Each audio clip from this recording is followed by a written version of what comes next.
Yeah, exactly. Livy knows what's up. All right. Welcome back to the Beastyqt TV show matches, guys. Today we are just having a little bit of fun, trying to get back on that casting train. I'm lucky enough to be casting from the Blizzard offices as well as with Livy B. And this is going to be a TVP. That rhymes. Cool. TVP. Hype. Not a best of 3. But a best of 5. It's spawning here in the top left to kick it off. It's going to be our green Darren player. Oh, wait, it's just not. Oh, number lock. Okay, there we go. The spinning camera. Beastyqt. Nice. And opposing him in the bottom right is none other than Red Protoss, Puck. Now, I believe the stream should actually be back by now. I just checked in and wasn't. Oh, it is right now as I speak. There we go. Cool, cool, cool. So guys, if you hear this in chat, do me a favor. Please tell everybody to refresh real quick just to make sure we're back for reels.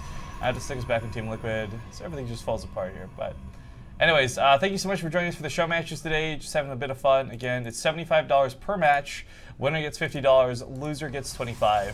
And the winner of this series will go on to fight against Beastyqt in one last best of 5. Yep, Beastyqt taking that last best of 5 series, 3-0. Yeah, Bly uttering a little bit about balance. You know, as the stream died and while we were kind of on break time, I started talking about this. I want to bring this up now, though, as well. For those who in chat saw that series, adepts look broken. They look so good, and frankly, they are a bit strong. This has been acknowledged by all parties. But the reality is, Beastyqt used those depths to a great extent without their shield upgrade, without Warp Prism coming in until much later. In all of those games, he did really good harass, and it didn't cost him too much because he used the unit incredibly efficiently. Now, the unit itself, maybe it's a little bit strong, sure. But I just really like seeing Beastyqt with that level of control. It was really awesome to see. Yeah, his micro definitely was on point. Like, he had that build down to a crisp, down to a T, as you could call it. But we see Beastyqt, we'll have to see how he reacts to Adepts, because there is one on the way here for Puck in this new best of 5 series. So there's a build right now that's kind of annoying where you'll see Protoss players actually put a pylon at the bottom of the ramp so they can overcharge it and break the depot and then send the Adepts in. It's not super game changing, and it's not like the most devastating thing you've ever seen. There are ways to prepare for it, but there's so many gimmicks that now you see everyone trying to pull off. I mean, day 1 of this patch, it was non-stop pylon overcharge rushing. And the funny thing was, I don't think I saw any streams where it really worked too well. You know, you watch Maro stream all day, and people were just pylon rushing him nonstop, and with good control and decent SCV management, it never got too out of hand. But I do like that you've got these options for Protoss. It's really cool to see them be able to use it in that way. Yeah, it's disgusting, for sure. But I actually feel like the Adepts could get some Marine kills here and then, like, actually, no. phase through. No. It's funny. There's like those magic numbers, and Terran seemed to be the only one who suffer from magic numbers, right? Like you need 6 for an Oracle, you need 3 for Mothership Core. You only need 4 to kill an Adept without taking too many losses. The attack speed is just too low. And Marines almost get it. Gets that just in time. Warp Prism on the way here now for Puck. He wants to start that Warp Prism actually pretty early in the game. Like this is a really early Warp Prism. There's two builds for Puck he really likes. One of them is the Void Ray all in with the Adepts, the other's just going for the Warp Prism. But Beasty's doing something we haven't seen a lot of people conventionally do, but it is becoming more common. Let's go for the Cyclone. The Cyclone takes almost no damage from the Adept. With its upgrade, it can actually hit the Warp Prism in the sky for a pretty decent amount of damage. It is worth noting that in the current version of the build, what is this, September 16th, Cyclones can shoot up and down again without that upgrade. Yeah. Actually, you see where the Adept's position now at the third base of Beastyqt. If he actually has that Warp Prism, he can actually lift up and land with the Warp Prism range into the natural of Beastyqt quite effectively. Yeah. We'll have to see if Puck actually decides to abuse that on this map in particular. There is a Marine going to be able to scout this third base going down here for Puck. If he does try to do a dedicated drop like that, it's actually probably not going to work out for him. Again, just really emphasizing the strength of Cyclones here. And with BC, you know, he's played mech versus Protoss before. It didn't really work out, but I'm wondering if just the heavier Cyclone count is what he's doing for now, and we'll see more dedication to these Marines as time goes on. But a couple of lock-ons. You know, you will lose that attack through the Fog of War, but if it stays in range for even a couple of seconds, it'll take a lot of damage. The third CC boldly comes in as well, off that scout that you pointed out. Yep, and a double Stargate going down here for Puck. reaction, I suppose you could call it. He's still trying to do whatever he can, find an opening with this warp prison though on the other side of the map, aggressively to Beastyqt. But Beastyqt has to be active with these units. He has to make sure that there's no warp in coming down into his main or in his natural, because if those adepts get down and those SCVs start falling, some casualties, then it gets a little bit dicey there for Beastyqt. But he's really on top of it. He's defending all around his bases right now. And like I said, these cyclones end up playing out really well, but Beasty is going to go to bio after this, so he's not sticking on anything too dedicated for mech. It is interesting to see him do this, though, versus the Phoenix. I'm wondering if this is a weird read out of Puck, or if this is just something he still intends to do because it'll pick up and deal with medevacs in the air. They'll take that air control, that sky dominance. I mean, he's even going as far as to dedicate upgrades to this. Now, there's actually a composition Protoss can go for right now that's incredibly frustrating to deal with. And it is, of course, once again, bringing back carriers, but carriers and Templar. Because the new snipe really ruined the way, and when I say ruined, this bias, obviously, the way Ghosts and Templar interact. You can still do the EMPs, you can still try and land those shots, but the carriers tend to zone everything out.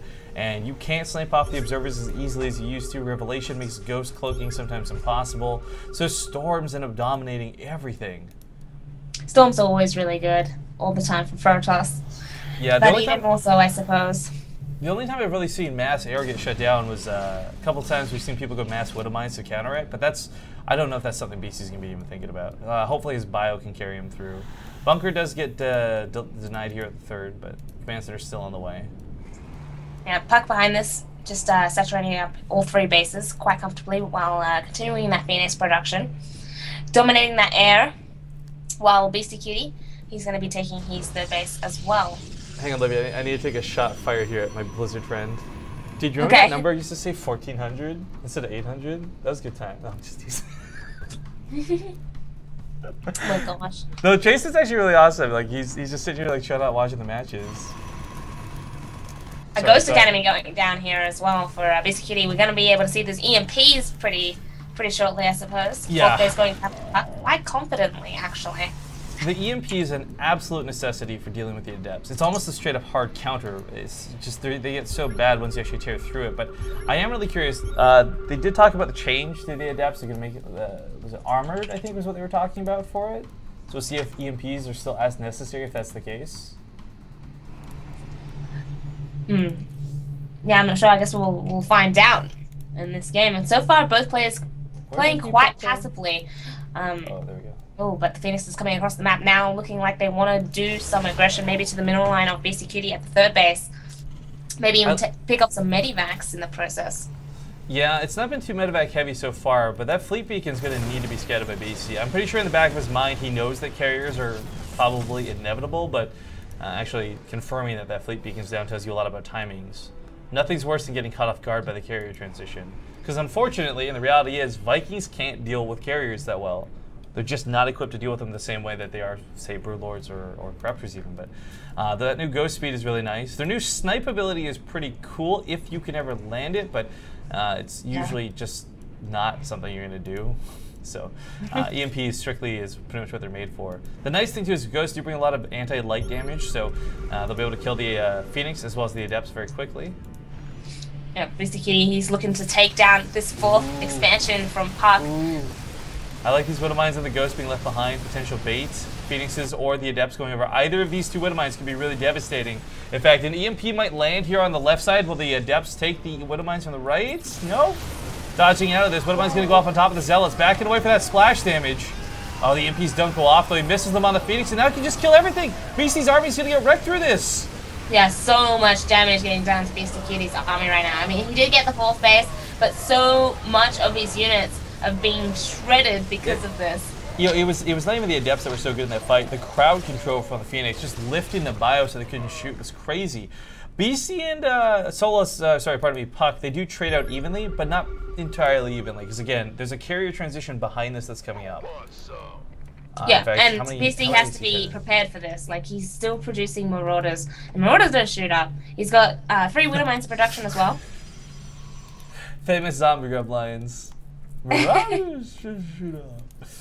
Oh my gosh, me and Zombie Grub, we should cast together. Yeah, because you've never done it before, right? Oh my gosh.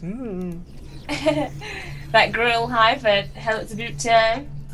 It was pretty baller. So I was nerding out there pretty hardcore. I do like the Widow Mines though. For Beasty's sake, these are going to be really good against the Adepts. They're going to be fantastic against any sort of Zealot amount. But of course, and most importantly, he's going to need these for the carriers. It's silly, but the low attack priority that an unburrowed Widow Mine has is the greatest asset when it comes to trying to get underneath carriers. Because otherwise they focus them down and you don't have a chance in hell of getting them off. The other thing too is the Widow Mines will take out a lot of the interceptors. They tend to clump, which is always good.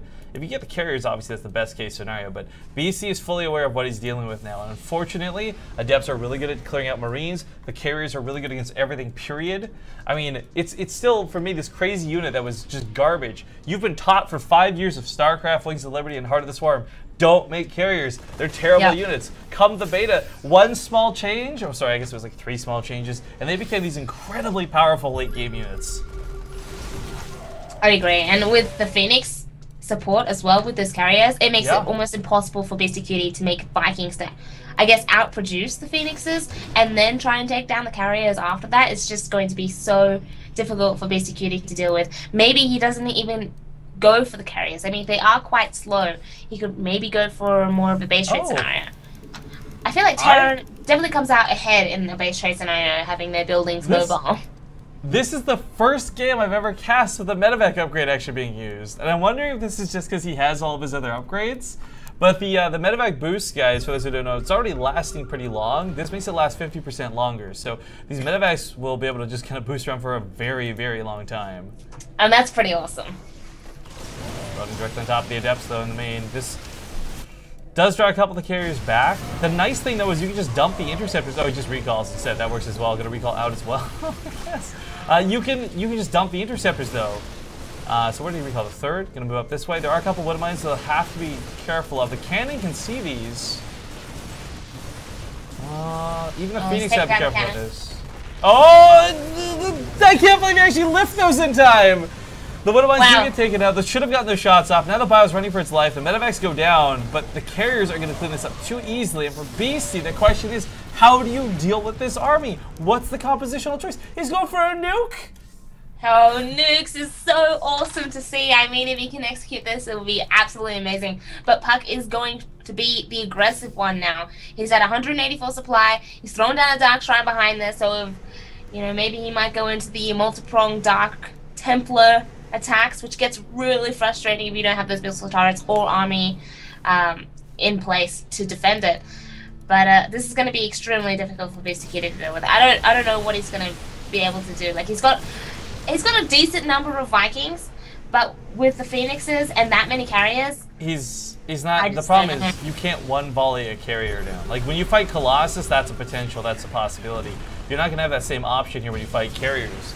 In fact, this army just can't get close at all. That's why he's running up that ramp. His upgrades are so close to finishing, he's not going to have those for the fight. He is going to try and take down one of the carriers. We got a couple of good shots off. Second one being focused down, but these are not dying fast enough. EMP doesn't land, but it's still not helping. And the Vikings have just melted through this. It's not even a fair fight. And Puck making this look so easy, running through BC like it's nothing at all. GG's going to be called, and Puck will take game number 1.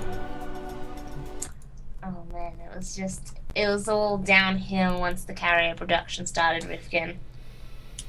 It got messy, safe to say. I think the problem with that too is, again, Beasty was making some of the right moves. You got Widow Mines mixed in, you get those shots off. They go a long way, but the Phoenix diving in like that, I mean, not only do they potentially soak the hits, but they actually graviton beamed up the Widow Mines so they couldn't do anything. That was so sick. That's so cool. But because my game crashed, I don't know what the vetoes are, and I'm going to just ask you to host again. I'm sorry to do this to you. No problem. We'll go Orbital, Shipyard. Orbital Shipyard.